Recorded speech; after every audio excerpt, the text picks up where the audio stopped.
குடமிளகா தொக்கு இன்றைக்கி செய்ய போகிறேன். தேவையான பொருளை பார்த்துங்க. 2 வெங்காயம், இஞ்சி பூண்டு, சோம்பு போட்டு தட்டி வச்சுருக்கேன்.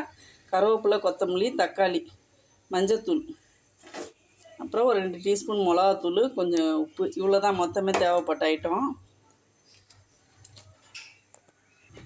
இப்போ கடுகு போடுறோம். கடுகு நல்லா பொரிஞ்ச உடனே வெங்காயம் போடணும். கடுகு பொரிஞ்சிருச்சு. இப்போ வெங்காயம் போடணும். வெங்காயம் போட்டு அதை நல்லா வதக்குறோம்.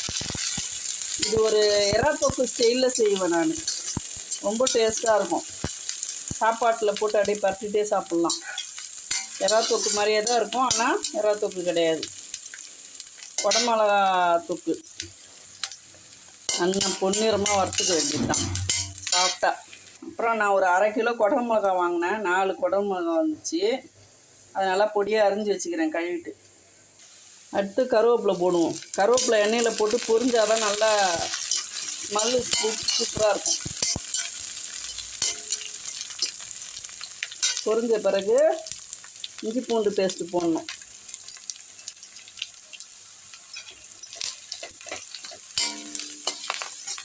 இஞ்சி பூண்டு நல்லா பச்சை வாசனை போகிற அளவுக்கு நல்லா வதக்கணும். வீட்டில் எந்த கலவு சோறு செஞ்சாலும் இந்த அதுக்குன்னு ஒரு கடாய் வாங்கி வச்சுருக்கேன், இரும்பு கடாய். அதில் தான் செய்வேன் எல்லாமே. நல்லா பெருசாக இருக்கும், தாராளமாக கிண்டலாம். இரும்பு கடாயில் செய்கிறது உடம்புக்கு ரொம்ப நல்லது. இப்போ பச்சை வாசனை போயிடுச்சு. இப்போவே எறா வாசனை வருது. மஞ்சத்தூள் எண்ணெயில் போடணும், அப்போ தான் நல்லா கலர்ஃபுல்லாக இருக்கும்.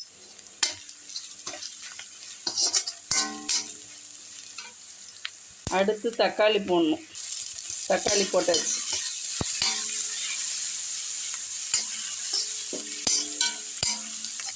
பசங்களுக்கு காலைல ஸ்கூல் போகும்போது அவசரமாக செய்கிறது வந்தால் டக்குன்னு செய்து கொடுத்துடலாம். குடமிளகா ஒரு 5 நிமிஷத்துலேயே வெந்துடும்.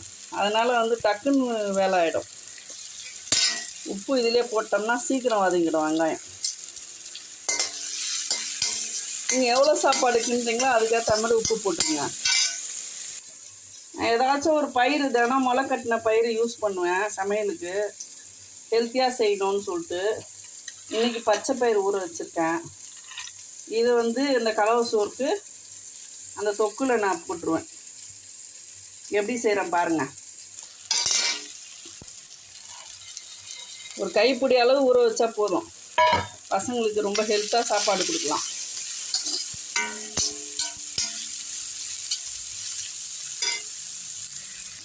அடுத்து மிளகாத்தூள்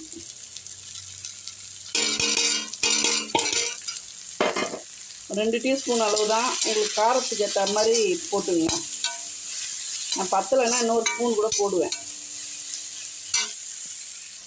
மிளகாத்தூள் பச்சை வாசனை போனோடனே நல்லா வதங்கினோடனே இந்த குடமிளகாவை எடுத்து கொட்டிட வேண்டியது தான்.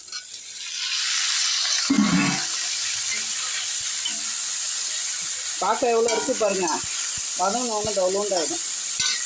ஒரு 1/2 கிலோ அரிசி சாப்பாடு நம்ம கிண்டலாம். அளவு 4 பேர் சாப்பிட்லாம். இந்த பயிர் தண்ணி ஊற்றி ரொம்ப நேரம் வேக வைக்கணும்னு அவசியம் இல்லை. இதை அப்படியே லைட்டாக வதக்கிட்டு சிம்மில் தண்ணியே ஊற்றாமல் தட்டு போட்டு மூடிட்டு சிம்மில் வச்சாலுமே போதும். 5 நிமிஷத்தில் வந்துடும். தீயை குறைச்சிருங்க.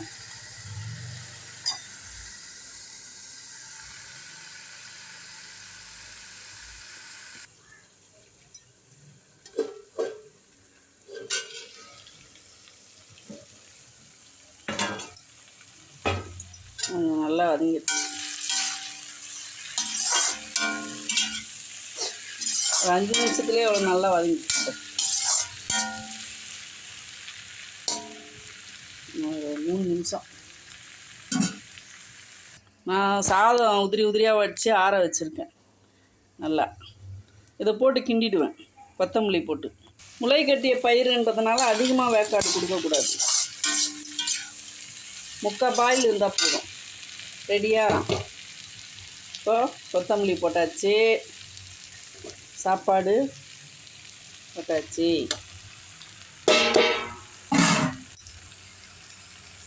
அவ்வளோதான். கிண்ட வேண்டியதுதான். லஞ்சுக்கு சூப்பராக ரெடி ஆகிடுச்சு. நல்லா கிண்டிட்டேன். ஸ்கூல் பசங்களுக்கு நல்லா கெட்டி கொடுக்கலாம். ரொம்ப டேஸ்ட்டாக இருக்கும். ட்ரை பண்ணி பாருங்கள் வீட்டில். வீடியோ பிடிச்சிருந்தா சப்ஸ்கிரைப் பண்ணுங்கள், லைக் பண்ணுங்கள். சத்யபாமா சேனலுக்கு சப்ஸ்கிரைப் பண்ணுங்கள். தேங்க்யூ.